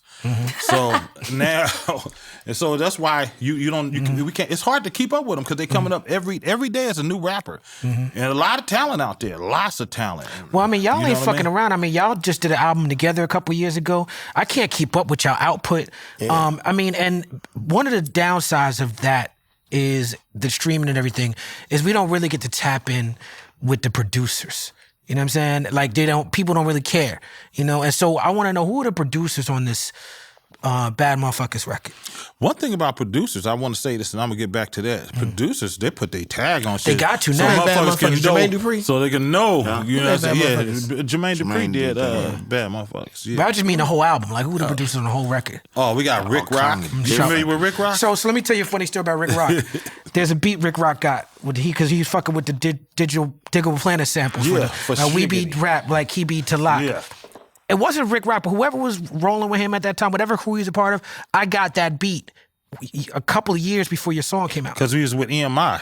Maybe it was probably a few months. So what it is, they used to send out a CD to everybody, right? Like Big John. Big John had a producer deal with him, a publishing deal with him. So they'll send out CDs every month. So when I first got it in my possession, listen, I did a song. As soon as I got it, listen, I'm on the case like a lawyer. That sound was crazy at that time. And y'all was, you had the radio show, I think, and the hyphy sound was radio on Sundays. Hyphy sound was cracking. And I knew, and I'm like, okay, this got that club hyphy sound, but it also got the underground jazzy hip-hop sample. I thought it was a Talib Kweli single. I was like, that's my next single. And what happened? I wrote a hit record to that, and I sent it in. I was like, this is my hit single. They was like, E-40 just bought that beat. Hello? Oh, shit. And it might have been a slap. Shout out to Rick Rock. Look, it might have been a slap for you, a hit record. Right. But that hook, Stressmatic wrote that hook, even though that was my saying. That's mine. Y'all put that on there. All Stressmatic did was say, I'm gonna write this shit, the hook, right, for how you say your area, and that's what we really. all gonna tell that story. I wanted, your record's better than mine. I wanted Ghetto Bird before he got it. Hey, Blow the Whistle was mine before Too Short. Okay. Blow the Whistle was mine before Too Short. I want y'all to know that for the record. But you didn't do it. You didn't do what I would have. You wasn't gonna do what I did with it. Finish. You're right. You're absolutely right. No fingerprints, no evidence. I couldn't do shit with it. I sat up there. I wrote on it for days. I just couldn't come with it. He outsmarted me and thought about it and started blowing the whistle and all kind of shit. So he had his favorite word and everything. Just a bunch of buttons and knobs too. I did a little shit. You killed that shit, brother. You really did your job. I give you that. Had rock and roll guitars on that motherfucker. I was like, that probably what threw me off. See, he might have. Might not have been in my Remember, he was my wheelhouse at that time. You did. We're gonna get rid of the rock guitars. He was like, no, hell no. So who made Big Subwoofer? Kato on the beat. So Kato sent me the slap. That might be record of the year, bro. Kato sent me the slap, and I put my verse to it and sent it to Mount Westmore. And there it is. Hello. That video is hilarious to me because like I'm a huge sci-fi nerd. And Snoop Dogg got he got the dog dressed in the Buzz Lightyear. He got the full Mandalorian shit on, but y'all wasn't in none of that sci-fi shit. You know why, right? Y'all was like, I'm not playing that. You know why, right? That was Snoop's director. That was Snoop's whole hookup. And he like, all right, we doing a video shoot this day and that shit. And we get there, I got like a leather jacket. Right. I'm like, this nigga's suit is like $3,000, $4,000 suit. He got on the Boba Fett, the whole Mandalorian joint. He think it turned me into what's his name, Billy D. Williams in Star Wars. Lando Calrissian. Yeah, like that. With capes. With the capes. Yeah. You know, Lando was a pimp because pimps had capes. Cube like, nigga, I got some overalls. Right, I'm the shooter. This nigga Snoop is Batman. This shit was crazy. Like we always gotta say, Snoop Doggy Dogg is Snoop Doggy Dogg. If you had a concept right now, we come with this shit right now. That nigga have his costume on, like it'll already be made. It'll be made. Like he already got the shit. Look, y'all had the 3 titty woman in there. And that was interesting. And in Total Recall, there was a 3 titty woman. Oh. And in Rogue One, the Star Wars, there's a 3 titty. I told you. So who wrote that? Who wrote that storyboard? The treatment of the director. The director. He got real Tie deep me with off, that. bro. Tie me off. Now what I like is some that Earl Stevens on selection that, sweet red wine. Yes, sir. that Earl Stevens. I got you, player. Now also notice on that Thank you. Yes, on that information record you say racism ain't going nowhere. Watching movies about the future, niggas ain't there. And then We're not. But then I see that video, and that's why that video is important. It's always because we got to put ourselves there. It's always like one light skinned dude and one Asian and like one Spanish person, and the rest of the It's people. Cube's son. The rest of the people. He's in Star Wars, right? He in one of them Star Wars. This is Star Wars. Bro, all them future movies is like white people. He's in Obi-Wan. How's all the future movies just white people? Like what y'all thinking down there in Hollywood? All right, so let's talk about the fact that you guys made millions off of one single. So that's obviously a good sign for where the group can go. Where do you think is your next step? Can we take that into context first? Okay. So the music industry has a format. You record, you release, you tour. You know what I'm saying? Everything that goes along with it. We came in the game 4 icons. The album drops December 9th, 2022. The group, I'm not at liberty to say the number, but the group has grossed millions. And we ain't released shit yet. We released one single, just another single, second single recently. I think that speaks on what you can do with hip hop. What a legacy artist who hung around for years, stay relevant, can do in the future. You know what I'm saying? Just that whole thing about, like, instead of like saying, man, look at short old ass man trying to, what your old ass doing over here, short? I'm like, nigga, Getting money. Exactly. Like, Okay. hello? Say it again. I'm rapping. Getting money. Yeah. Like, motherfuckers that come up and say shit like, man, what was it like back when you was rapping? I'm like, nigga, I do shows every weekend. I rap. Right. That's what I'm doing. Like, what was it like? It was like yesterday, nigga. A lot of times, You those see how was people, it last night when I was on So stage? I don't know who could make millions before they drop the album. a lot of I swear to times that. people that were that grew up on our music, they don't even listen to hip hop no more like they used to. That's right. Because they are now grandparents, or great grandparents. You understand what I'm saying? And a lot of times they listen to stuff that their kids listen to, and those are some of the newer artists. So radio isn't where it used to be anymore, like it used to be. You know what I mean? Now it's all streaming, all different other platforms. TikTok is the radio at this That's point. right. You know what I'm saying? And You listen to folks are FM involved in radio, that. you fucking weird. Look, that's what I'm saying. So it's You're a different. serial It's different killer. now. Cars is So white. that's why they say, hey man, I used to listen to your music. Like they ain't, you know what I'm saying? I And used they to not listen- being marketed to. They don't even know where to find it. They If they're don't not even following know. your Instagram, it's not like the back in the days you used to see a new CD, you see a billboard for it. If in New York, you see it on public transportation, the ads. Right. None of that. Right. Happens no more. And so long as you stay within your jurisdiction and your envelope and your space and do you and continue to have your fan base, you're going to be groovy like a drive-in movie. Yes, indeed. I tell them if they keep buying it, I'm going to keep supplying it. If they keep streaming it, I'm going to keep bringing it. Now, Amen. Short, you got this record, Just me and your mama with Mike Epps. More true stories.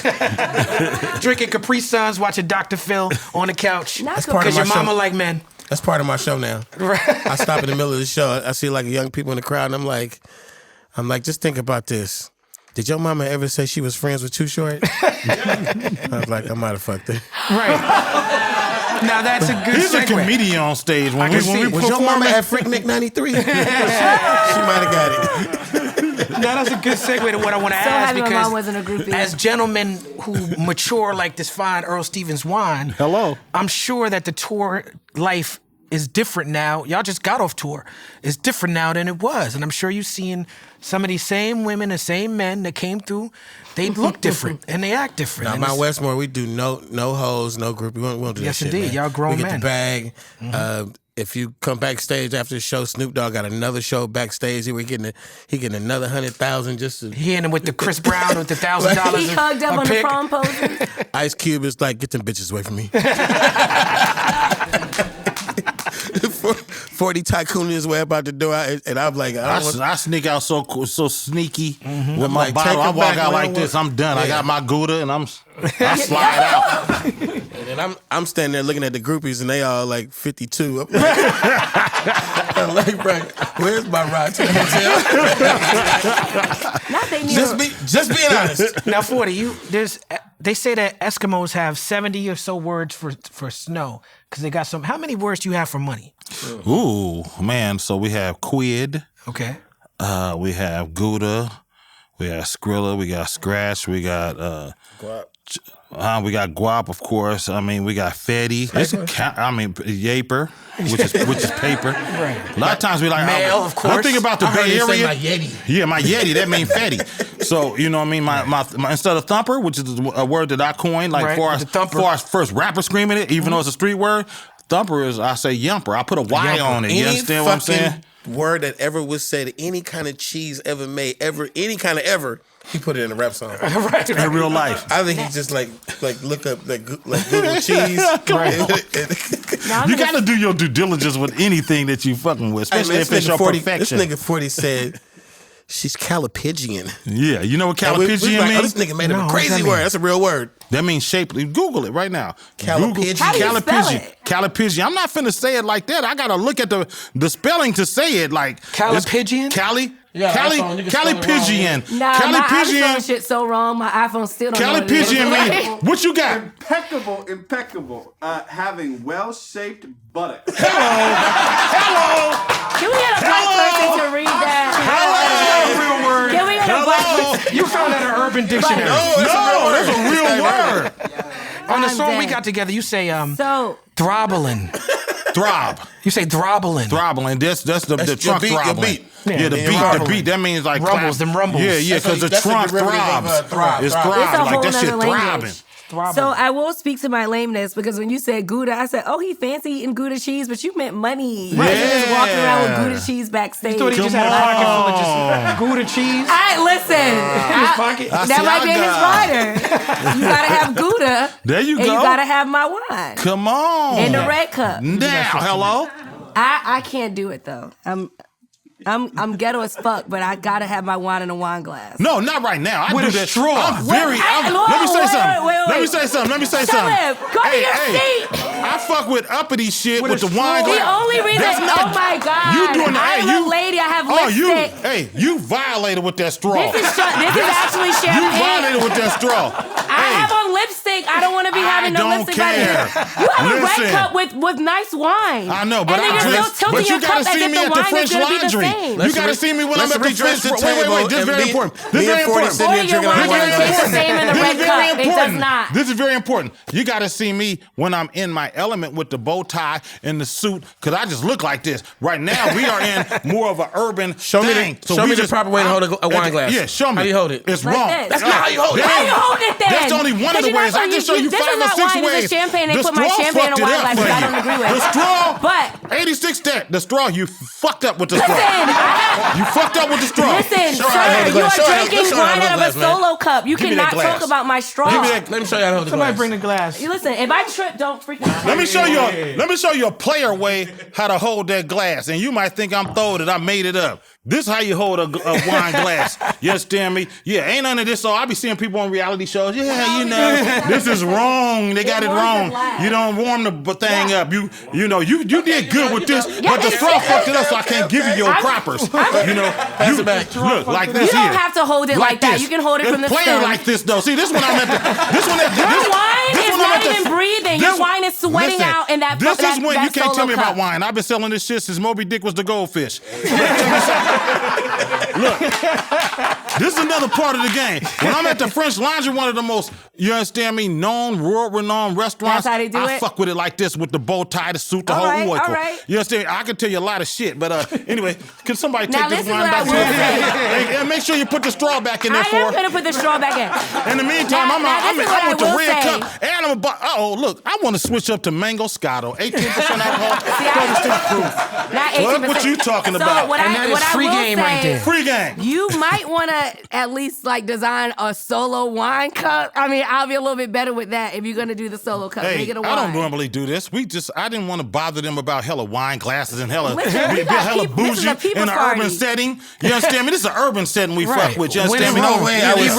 There's no way I would sit at this table and drink out of a wine glass with my homies like this. I can't do it. We in here red cupping Y'all it up. are grown men. That's Cheers. right. See you see that shit? That's right. I need a red cup. Somebody give me a red cup. I want to be part of the game. What the fuck we You're drinking do? whiskey. This shit going down the same esophagus. You listen. Where my red cup at? I cannot. And I will rewatch this motherfucker. Come on. I am good as fuck, but what I want I cannot do. Chappelle got you know what?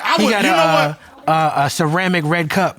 Yeah, the hard shit. A wine red cup. I would tell her she understand. I understand what she's saying. But that straw fucked it all away. But I have on lipstick. I don't give a fuck. What you talking about? That straw fucked off everything that you said have today. on lipstick and we look cooler. We look more elegant with this shit. My straw. We look more elegant with this now. Oh my God. Than that straw. Hello. Leave me and my Shandon alone. All right. Final analysis, we all ghetto. At the end of the day. That's why we got a song called Ghetto. I am a little less ghetto than the rest of you. I will say that. What? Yeah. We could do a ghetto test right now. 100,000%. Hey, they got a song called Ghetto. Ghetto gutter. Ghetto gutter. Me personally, I went to the finest private schools there are out there. So I did it. I went to Roosevelt Junior Senior High School, and then I went to Rickard. So my parents are college graduates. So well, I went to HBCU, and that was Grambling State University.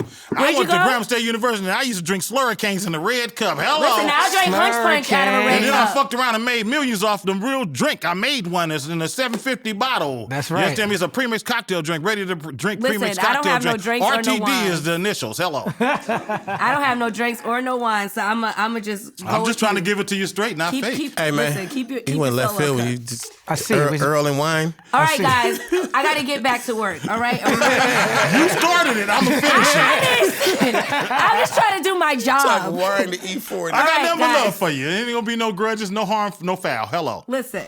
No great. That's straw though. Get rid of straw. Tupac. Guys, I'm trying to work. Okay, go ahead. We'll let you go. Tupac would be so proud of this group. Tupac would have been drinking Slurricane. Can each of you speak to your relationship on Pac and what he meant to West Coast rap? Okay.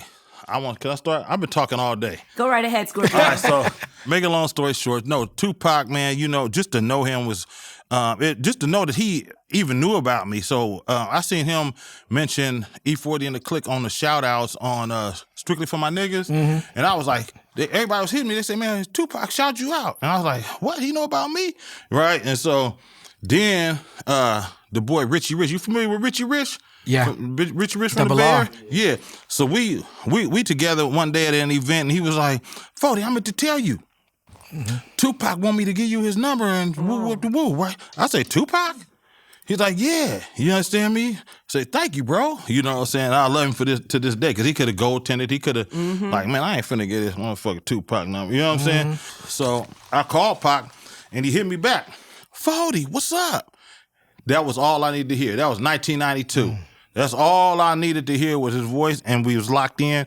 Next thing you know, we hook up. We was at Jack the Rapper. I wish I had those pictures. Me, him, the boy Tretch, understand me, from Naughty by Nature. We didn't take pictures back then. We didn't do that back then. I know. I wish we did because we had on Carl Kanai, the sleeveless vest. Oh. All of us, right? With the little metal plate. Yeah, exactly. With the metal plate, bro. All of us. Me, B Legit, D-Shot, all of us. We out there deep. And we all had the same kind of gear, but different colors. You understand me? That was that. Then he came to my Practice Looking Hard video. And there was just so many other gatherings that we did where we kicked it and just like got hella drunk and shit and just, you know what I mean? Like if he fucked with you, he fucked with you. And what he meant to me was he was uplifting to females and the urban community as well. And everybody. I mean, no other rapper spoke highly about females like he did. Keep your head up. Brenda's got a baby. Dear Mama. All this stuff. LL did. But LL did, and I love LL. He's a legend. I love it. For sure. But what it is, but Pac did it. LL did it in his way. Sometimes and I stare Pac at did the it in his wall. way. You understand me? So, and he also had party bangers. You understand me? And he spoke about just the life, just the trenches, period, the octagon. You understand me? The soil. The soil. With that in mind, he did so much in so little time. He's only 25 when he passed. You know, he was into theater. That's crazy. He did movies and shit. A lot. The way he dressed was real player. You know, back then he was, you know, he was a cold dresser. You know what I'm saying? The whole woo-wop. And just lyrically, he was dope as hell, you know, and his audience and his fan base was tremendous. And his work ethic, he'd go in there, like when we did, let's say, for instance, let's go say Dusted and Disgusted. No, let's do We Ain't Hard to Find on his album, his biggest album, All Eyes on Me. With me, B Legit, D-Shot, Richie Rich was there, and Sebo. We all was at Can-Am Studio. Pac would come over there, check on us. As soon as he get there, he write his lyrics to the song. Mike Mosley produced it and shit. Okay. Then you got Rick Rock down the hall in another studio doing trading war stories for Sebo. Pac go down there and knock them verses out. You understand me? So he was going from room to room, checking on us, and then he come in there, y'all done? And I'm like, man, we don't write as quick as you, bro. He write hella quick. So just being part of All Eyes on Me was amazing. That's one of the biggest selling albums in hip hop. You understand what I'm saying? I was on that thing. You understand me? When we did $1 Million Spot, when we did Dusted and Disgusted, he in there, he wrote his fucking lyrics, smoked a blunt and drunk some Hennessy, and had his lyrics done in 15 minutes and shit. I'm sitting up here scratching my head trying to get my bars, because I rap fast, you know what I'm saying? So it took me a long time to write my shit, but I got it done, and that shit became a classic. But R.I.P. to Pac, legendary. I was gonna say, you're getting kind of long-winded, bro. Yeah, I do. I'm from the Bay. I talk your ears off. You still from the Bay? I'm from the nigga. I'm from East Oakland. I've never been from the Bay. Okay. I'm from East Oakland. Oh, you ain't never been from the Bay? They're hearing you now. They're from East Oakland. I'm from I'm Vallejo, not from North California. Oakland. I'm not from West I'm Oakland. from Vallejo, California, the Yay area. You don't gotta cross I am no- the ambassador of the Bay. You don't gotta cross no bridge to get to where you go. You gotta come. You ain't gotta cross no bridge. and When you tunnel. from Vallejo, We getting into the bridge and tunnel. Check this out. We getting into bridge and tunnel. Look, See, I look, got in look. trouble for this. Check this out. For dissing bridge and tunnel check people. this out. That Vallejo Mare Island water, where you catch that ferry, and you're right there in Frisco in 15 minutes. You understand me? That's the same shark-infested waters where they found Humphrey the humpback whale. He lost his way. He lost his way. Look that. You see, you don't even know nothing about that because you was in Atlanta at the time when Humphrey the humpback whale was there. I know all about the way. He's not the only whale that got lost in the Bay, by the way. I am Let me just clarify a few things. Like this is why I be talking shit. Because Oh shit! I gotta once get again, some mango scottle. I am now. really into Big Homie when it comes to like Bay shit. Now, before I go Big Homie, I gotta tell this pre-story first. Ice Cube, 1989. We on the Straight Outta Compton tour, and you're on tour, right? When you're on tour, you kind of click up, little clicks form. So I fuck with Cube on tour. That's my nigga. Whatever, however, DLC was my nigga. Like, Easy was my nigga on tour, but Cube was my guy. And when the tour was over and the friction started with NWA, that shit divided like who you with. And I remember Ren saying, man, I'm finna stick with Eric. I remember Cube telling Ren, nigga, come on, nigga, let's go. And Ren was like, no, I'm finna stick with Eric. DOC, they all like Layla, all these my niggas, they always like, man, I'm sticking with E. I'm sticking with the company. And Cube quit. And the very next year, when he dropped America's Most Wanted and went on tour, who was right there with him? Too Short, Ice Cube on tour. Like all that shit, like who gonna roll with Easy, who gonna roll with Dre? I roll with Ice Cube. You know what I'm saying? And I tell the story like that because we the big homies. We like a little older, like you say, man, what's up with Tupac? Tupac was like, we had multiple platinum albums when certain legends came along. Multiple. So I had this thing. I fuck with Earl. Earl's bigger and more prominent than most of them. And he was connected to my street niggas. But the rest of them, I was like the big homie. So I'm sitting around, I'm platinum and shit. I don't care who you kind of pulled up and was. You could name the whole list of them. I'm like, I'm the first. And I'm like, nigga, like I'm hanging with street niggas. I'm like, nigga, I ain't fucking with you little rap niggas. Like, like it wasn't even personal because I love Pac. We made records together. We kicked it. But I was like, they'd come around. I'd be kind of quiet and kind of like not trying to be too buddy and shit and all that shit and just cool with it. And I was the big homie, Earl. You always have been the big homie. I love you, brother. I just kind of like I feel that. The love that I had for a guy like that was like big brother kind of love. Like I'm like, y'all wild out, y'all do all that and that. And I'm like, just over here trying to kind of in a it ain't real, but just kind of trying to play. I'm bigger, nigga. I'm like, right, I understand. Just out of age and out of I was here first, that type of shit. So I was playing that role. As you can see, both of these niggas can talk forever. I ain't said nothing for 25 minutes. Just listening to both of these niggas talk. At the end of the day. Wait, how many minutes? About 25, 30 minutes. I just been watching. But players don't keep score. Watching, looking. You counting the minutes? Hey, nigga, I'm guesstimating. But look, but check it out. Let's go. I met Pac. He was still part of Digital Underground. And he was just, the cool young nigga. We was both, the young niggas around the group, so we would hang and kicking and shit, and just had real cool camaraderie, you know what I'm saying? And he would always tell me like, this digital shit is cool, man, but, I want to do records like y'all, he said, because where I live at, this shit is fucked up, you know what I'm saying? And I want to talk about how the shit is, And so I was like, well, keep doing your thing, Shock G, he'll see, that you got talent and shit, and he'll fuck with you. And then I started to see him get on more digital records, and I was like, okay, Pac is starting to, move up from just being, in the background to actually, doing some songs. Then he went solo. He was like, man, I'm doing my own thing. I still fuck with digital, but do my own thing. He was like, yeah, I could do the music I want to do, So I just remember him being a fun dude with a lot of energy. He would wake you up in the middle of the night when you was sleeping shit, like, party over, Pac, we did the show, nigga, it's about 4 in the morning now, it's like, we got a show tomorrow somewhere, like, time to go to sleep. Nope, Pac running through the hotel, knocking on people's doors. One day he made me get dressed, like, get up, come on, we're going downstairs, we going in the lobby, we want to fuck with somebody. We went to the lobby, nobody was in the lobby. I'm like, Pac, nigga, you the only nigga up in the hotel. And so he was just, just a cool dude. And then, he started to blow. I remember when he saw him at Echo Sound one time, he just started getting a lot of money.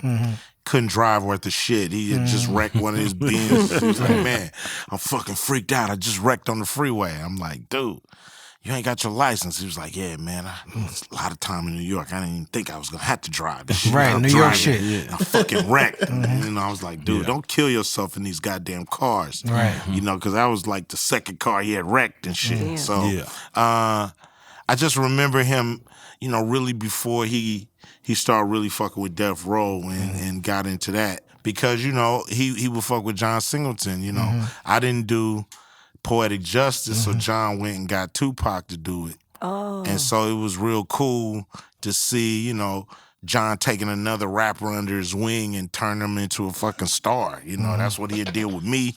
That's what he did with Pac. He did it with Busta Rhymes, so it was just cool to see another, another rapper in the game getting a shot on the big screen. And so Pac was supposed to be in Menace too, Menace Society. Yeah, he was supposed to be in Menace. I was supposed to be in Menace. I was supposed to play Old Dog, but I didn't go for the audition. I was like, I just play Doughboy. I want to be the fucking Everything that's supposed to happen is supposed to game happen. breaker you like, call on and shit. Lorenz did his thing with that. Yeah. So yeah. He was 10 times better than I would have been. Dog, you know. Man, speaking of film, shout out to Boots Riley. Of course, because like that practice looking hard.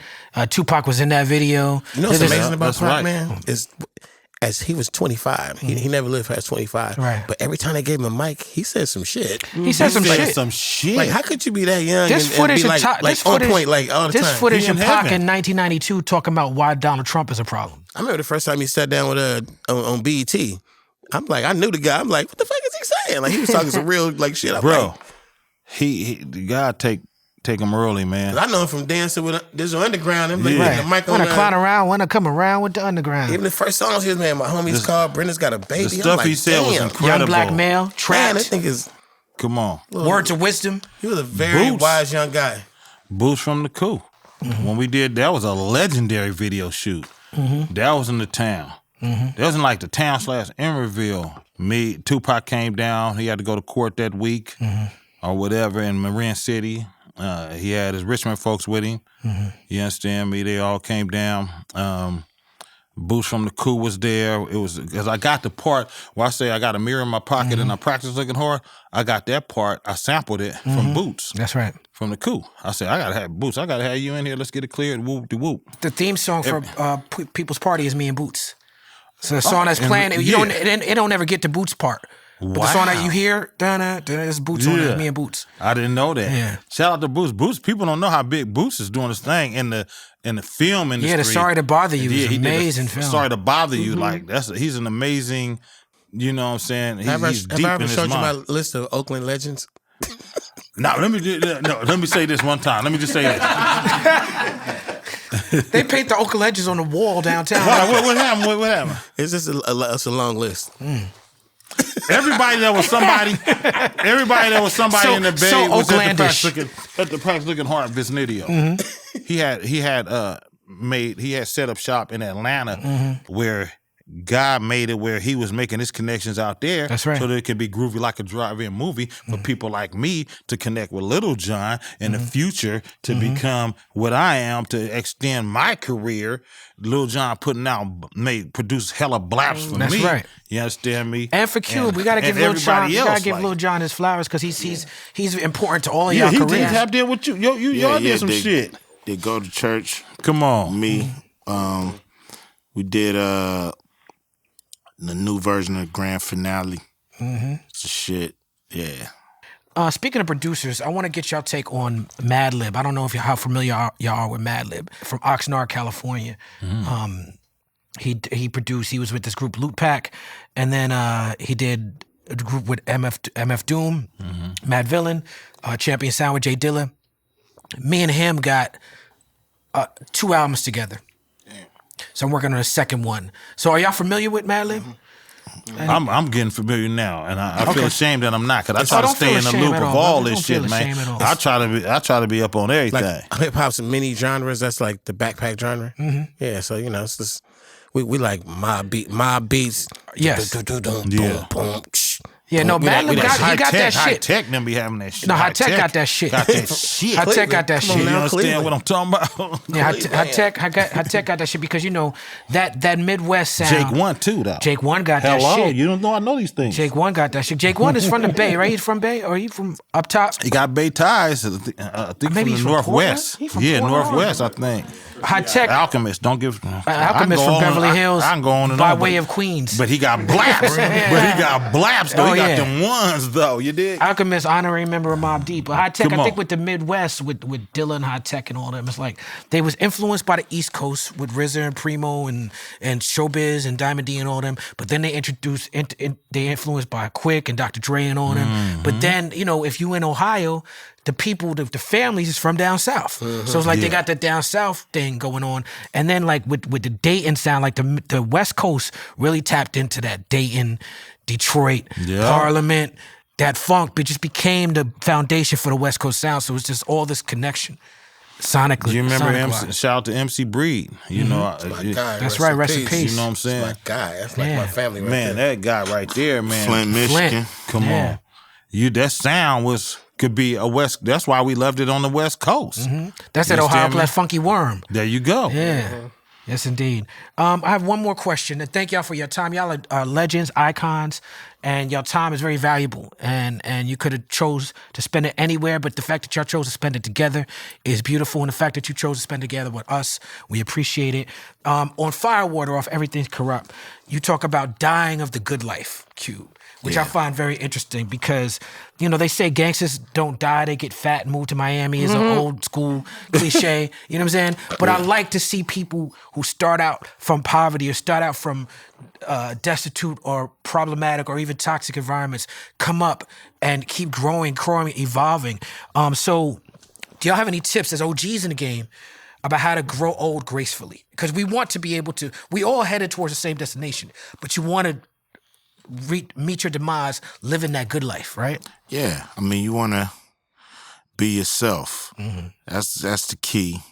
You want to, you know, worst thing is for you to be an old nigga trying to be a young nigga. You know, be your age. You know what I'm saying, and accept at a certain point you had your turn. Now you getting a different turn at it.